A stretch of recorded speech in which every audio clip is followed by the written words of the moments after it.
ਵਾਹਿਗੁਰੂ ਜੀ ਕਾ ਖਾਲਸਾ ਵਾਹਿਗੁਰੂ ਜੀ ਕੀ ਫਤਿਹ। ਤੁਸੀਂ ਦੇਖ ਰਹੇ ਹੋ ਦਾ ਪੰਜਾਬ ਲਾਈਵ।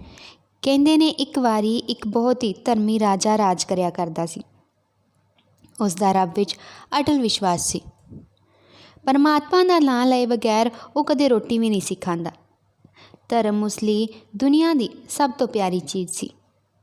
ਉਹ ਧਰਮ ਲਈ ਕੁਝ ਵੀ ਕੁਰਬਾਨ ਕਰ ਸਕਦਾ ਸੀ, ਭਾਵੇਂ ਕਿ ਉਸ ਨੂੰ ਅਜੇ ਕੁਰਬਾਨੀ ਕਰਨ ਦੀ ਲੋੜ ਨਹੀਂ ਸੀ ਪਈ।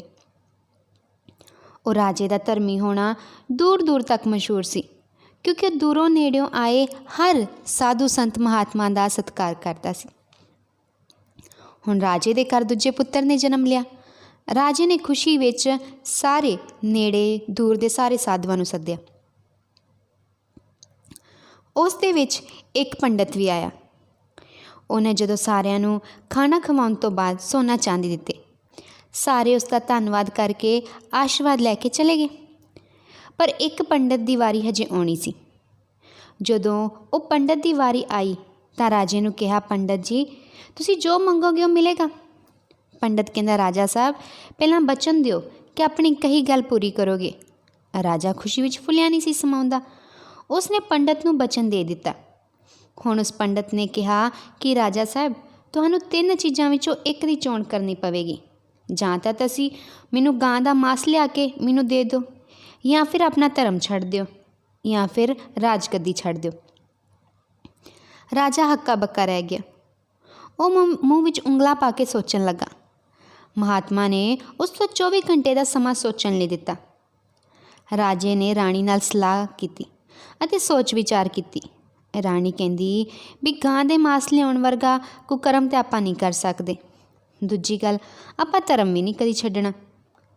ਧਰਮ ਤਾਂ ਆਪਣੇ ਲਈ ਸਭ ਤੋਂ ਉੱਤੇ ਚੀਜ਼ ਹੈ।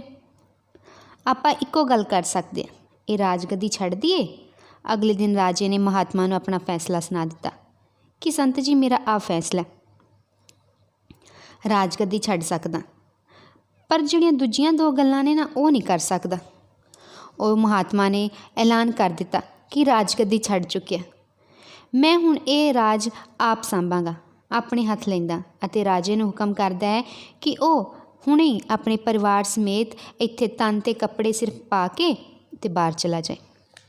ਲੋਕਾਂ ਦੇ ਮੂੰਹ ਅੱਡੇ ਰਹਿ ਗਏ। ਰਾਜੇ ਰਾਣੀ ਦੇ ਚਿਹਰੇ ਉਦਾਸ ਹੋ ਗਏ। ਲੋਕਾਂ ਤੋਂ ਰਾਜੇ ਦੀ ਇਹ ਹਾਲਤ ਝੱਲੀ ਨਾ ਗਈ। ਬੜਾ ਦਰਦ ਵਾਲਾ ਦ੍ਰਿਸ਼ ਸੀ। ਲੋਕਾਂ ਅਤੇ ਦਰਬਾਰੀਆਂ ਦੇ ਅੱਖਾਂ 'ਚੋਂ ਹੰਝੂ ਵਹਿ ਰਹੇ ਸਨ, ਪਰ ਰਾਜੇ ਰਾਣੀ ਨੇ ਰਤਾ ਉਹਨਾਂ ਝਿਜਕ ਨਾ ਵਿਖਾਈ। ਉਹ ਆਪਣੇ ਦੋਵੇਂ ਮੁੰਡਿਆਂ ਨੂੰ ਨਾਲ ਲੈ ਕੇ ਫਕੀਰਾਂ ਦੀ ਤਰ੍ਹਾਂ ਸ਼ਾਹੀ ਮਹਿਲਾਂ ਵਿੱਚੋਂ ਬਾਹਰ ਗਏ। ਭਿੱਜੀਆਂ ਅੱਖਾਂ ਨਾਲ ਲੋਕਾਂ ਨੇ ਧਰਮੇ ਰਾਜੇ ਨੂੰ ਗਲੀਆਂ ਵਿੱਚੋਂ ਲੰਘਦੇ ਹੋਏ ਕੋਠਿਆਂ ਤੋਂ ਖਲੋ ਖਲੋ ਕੇ ਵੇਖਿਆ। ਕਿਸੇ ਕੋਲ ਕਹਿਣ ਨੂੰ ਬਚਿਆ ਹੀ ਨਹੀਂ ਸੀ। ਰਾਜਾ ਰਾਣੀ ਅੱਗੇ ਅੱਗੇ ਤੁਰੇ ਗਏ। ਸਰਦੀਆਂ ਦਾ ਮੌਸਮ ਸੀ। ਸ਼ਾਮ ਵੇਲੇ ਤੱਕ ਉਹ ਆਪਣੀ ਜੂ ਤੋਂ ਬਾਹਰ ਹੋ ਗਏ। ਸਾਹਮਣੇ ਇੱਕ ਪਿੰਡ ਨਾ ਉਹਨਾਂ ਨੂੰ ਦਿਸਿਆ। ਉੱਧਰੋਂ ਰਾਤ ਪੈ ਗਈ ਸੀ। ਉਸ ਪਿੰਡ ਦੇ ਬਾਰ-ਬਾਰ ਪਹੁੰਚ ਗਏ। ਹੁਣ ਕਿਸ ਤਰ੍ਹਾਂ ਰੋਟੀ ਮੰਗਣ ਜਾਣ? ਇਹ ਸੋਚਦੇ ਜਦ ਅੱਗੇ ਗਏ ਤਾਂ ਸਾਹਮਣੇ ਇੱਕ ਜੋ ਝੁੱਗੀ ਜੀ ਸੀ ਅਤੇ ਉਹ 'ਚ ਭੱਠੀ ਸੀ। ਭੱਠੀ ਦੇ ਆਲੇ ਦੁਆਲੇ ਭੁੱਜੇ ਦਾਣੇ ਖਿਲਰੇ ਪਏ ਸਨ। ਉਹ ਭੱਠੀ ਦੇ ਦੁਆਲੇ ਬੈਠ ਕੇ ਅਤੇ ਦਾਣੇ ਚੁੱਕ ਕੇ ਖਾਂਦੇ ਰਹੇ। ਇਸ ਤਰ੍ਹਾਂ ਸਾਰੀ ਰਾਤ ਭੱਠੀ ਦੇ ਸੇਕ ਦੁਆਲੇ ਨਿੱਘ ਲੈਂਦੇ ਰਹੇ ਅਤੇ ਗੱਲਾਂ ਕਰਦੇ ਰਹੇ।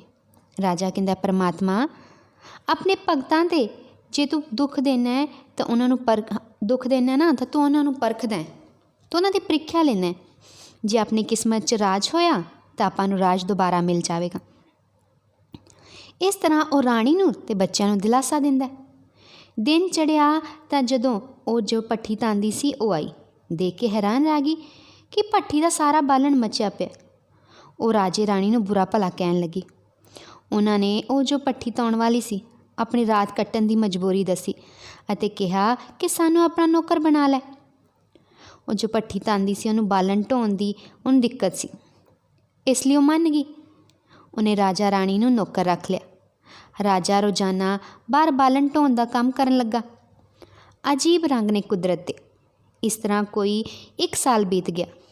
ਇੱਕ ਦਿਨ ਇੱਕ ਅਮੀਰ ਸੌਦਾਗਰ ਦਾ ਜਹਾਜ਼ ਉਸ ਪਿੰਡ ਕੋਲ ਰੁਕਿਆ ਅਤੇ ਉਹ ਕਈ ਦਿਨ ਉੱਥੇ ਹੀ ਰੁਕਿਆ ਰਿਹਾ। ਜਦੋਂ ਜਹਾਜ਼ ਆਇਆ ਸੀ ਤੇ ਉੱਥੇ ਠਹਿਰ ਗਿਆ।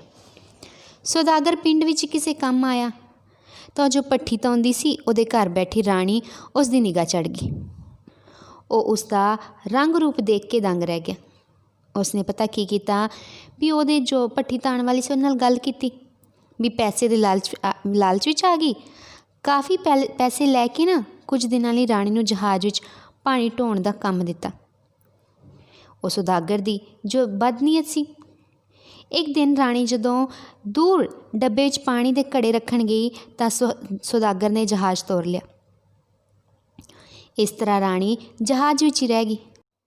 ਰਾਤ ਪੈ ਗਈ ਅਤੇ ਉਹ ਸੌਦਾਗਰ ਉਹ ਰਾਣੀ ਨੂੰ ਕਹਿੰਦਾ ਕਿ ਤੂੰ ਮੇਰੇ ਨਾਲ ਵਿਆਹ ਕਰਾ ਲੈ। ਜਹਾਜ਼ ਉਸੇ ਟਾਈਮ ਡੋਲੇ ਖਾਣ ਲੱਗ ਗਿਆ।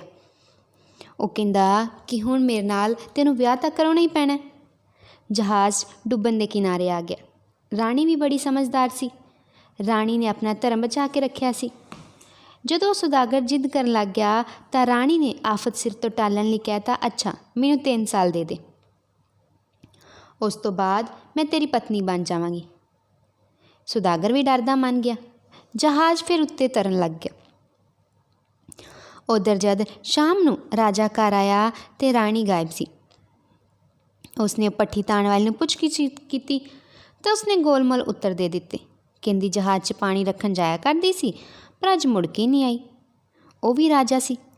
ਆਪਣੇ ਲੜਕੇ ਤੋਂ ਕੁਝ ਗੱਲਾਂ ਪੁੱਛੀਆਂ ਅਤੇ ਸਾਰੀ ਗੱਲ ਸਮਝ ਗਿਆ। ਕਰਦਾ ਤਾਂ ਕੀ ਕਰਦਾ। ਅਕਸਰ ਉਹ ਵੀ ਸਮਝਦਾ ਸੀ ਕਿ ਇਹ ਕੋਈ ਕੁਦਰਤ ਦਾ ਭਾਣਾ ਹੀ ਵਰਤ ਰਿਹਾ ਜੋ ਉਸਦੀ ਅਗਨੀ ਪ੍ਰੀਖਿਆ ਹੋ ਰਹੀ ਹੈ। ਰਾਤ ਉਸਦੀ ਸੋਚਾਂ ਵਿੱਚ ਨਿਕਲ ਗਈ। ਸਾਰੀ ਰਾਤ ਉਹ ਉੱਪਰ ਅਸਮਾਨ ਦੇ ਤਾਰਿਆਂ ਦੇ ਰੰਗ ਵਾਰ ਦੇਖਦਾ ਰਿਹਾ। ਅਗਲੇ ਦਿਨ ਸਵਖਤੇ ਉਹ ਆਪਣੇ ਦੋਵੇਂ ਪੁੱਤਰਾਂ ਨੂੰ ਨਾਲ ਲੈ ਕੇ ਉੱਥੋਂ ਚਲਾ ਗਿਆ। ਨੇੜੇ ਹੀ ਉਸਨੂੰ ਇੱਕ ਨਦੀ ਪਾਰ ਕਰਨੀ ਪਈ। ਉਸਨੇ ਆਪਣੇ ਦੋਵਾਂ ਪੁੱਤਰਾਂ ਨੂੰ ਮੋਢਿਆਂ 'ਤੇ ਚੁੱਕ ਲਿਆ। ਨਦੀ ਵਿੱਚ ਵੜ ਗਿਆ।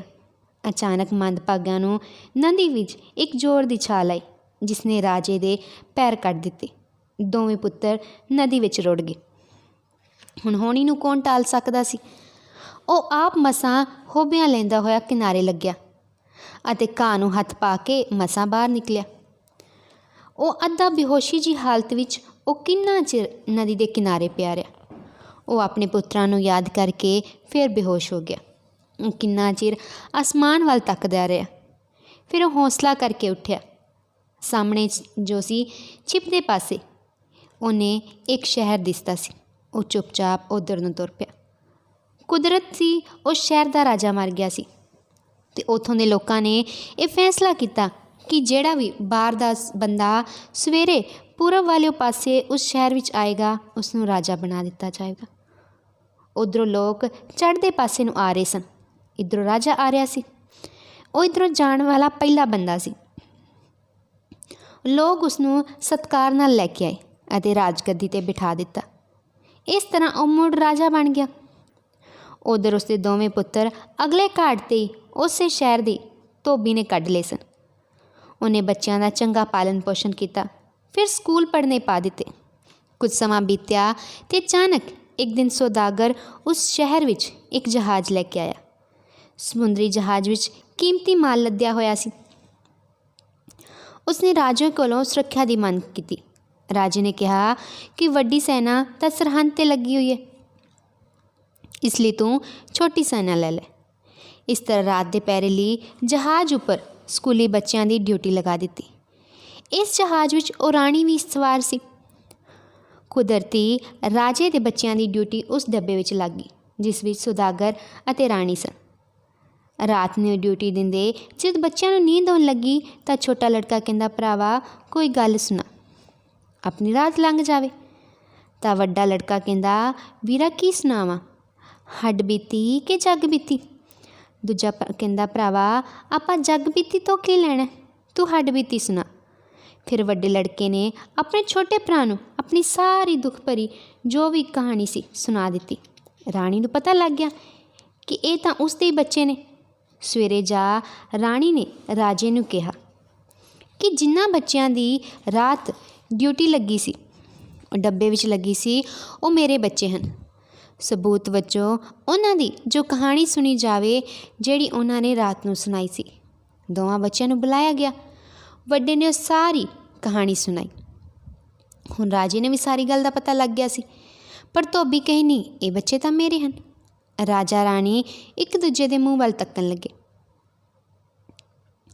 ਉਹ ਕੋਈ ਫੈਸਲਾ ਲੈਣ ਵਾਲੀ ਸਨ ਕਿ ਉਸ ਵਕਤ ਉਸ ਮਹਾਤਮਾ ਪ੍ਰਗਟ ਹੋਇਆ ਜਿਸ ਨੇ ਰਾਜੇ ਦਾ ਰਾਜ ਛੁਡਵਾਇਆ ਸੀ। ਮਹਾਤਮਾ ਕਹਿਣ ਲੱਗਾ, ਰਾਜਾ ਸਾਹਿਬ, ਤੁਹਾਡੀ ਪਰਖ ਹੋ ਗਈ। ਧਰਮੀ ਬੰਦਿਆਂ ਦੇ ਬੇੜੇ ਹਮੇਸ਼ਾ ਪਾਰ ਲੱਗਦੇ ਆ, ਇਸ ਲਈ ਤੁਸੀਂ ਜਾ ਕੇ ਆਪਣਾ ਰਾਜ ਭਾਗ ਸੰਭਾਲੋ। ਤੁਹਾਡੇ ਲੋਕ ਤੀਬਰਤਾ ਨਾਲ ਤੁਹਾਡੀ ਉਡੀਕ ਕਰ ਰਹੇ ਨੇ।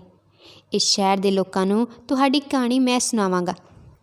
ਇਸ ਤਰ੍ਹਾਂ ਰਾਜੇ ਨੇ ਇਸ ਸ਼ਹਿਰ ਦਾ ਰਾਜਾ ਧੋਬੀ ਨੂੰ ਬਣਾ ਦਿੱਤਾ ਅਤੇ ਰਾਜਾ ਰਾਣੀ ਆਪਣੇ ਬੱਚਿਆਂ ਸਮੇਤ ਉਸ ਦੇਸ਼ ਚਲੇ ਗਏ। ਇਸ ਲਈ ਕਹਿੰਦੇ ਹਨ, ਜੋ ਕਦੇ ਕਿਸੇ ਦਾ ਮਾੜਾ ਨਹੀਂ ਕਰਦਾ ਉਸ ਨਾਲ ਰੱਬ ਕਦੀ ਮਾੜਾ ਨਹੀਂ ਕਰਦਾ। ਜੇ ਤੁਹਾਡੇ ਨਾਲ ਕੋਈ ਮਾੜਾ ਵੀ ਹੋ ਰਿਹਾ ਹੈ ਤਾਂ ਦੇਖੋ ਉਸ ਦੇ ਪਿੱਛੇ ਵੀ ਉਸਨੇ ਕੁਝ ਅੱਛਾ ਹੀ ਲੁਕੋਇਆ। ਇਸ ਲਈ ਉਸ ਪਰਮਾਤਮਾ 'ਤੇ ਹਮੇਸ਼ਾ ਵਿਸ਼ਵਾਸ ਰੱਖੋ। ਪਰਮਾਤਮਾ ਤੁਹਾਡੀ ਹਮੇਸ਼ਾ ਬਾਂਹ ਫੜਦਾ ਹੈ।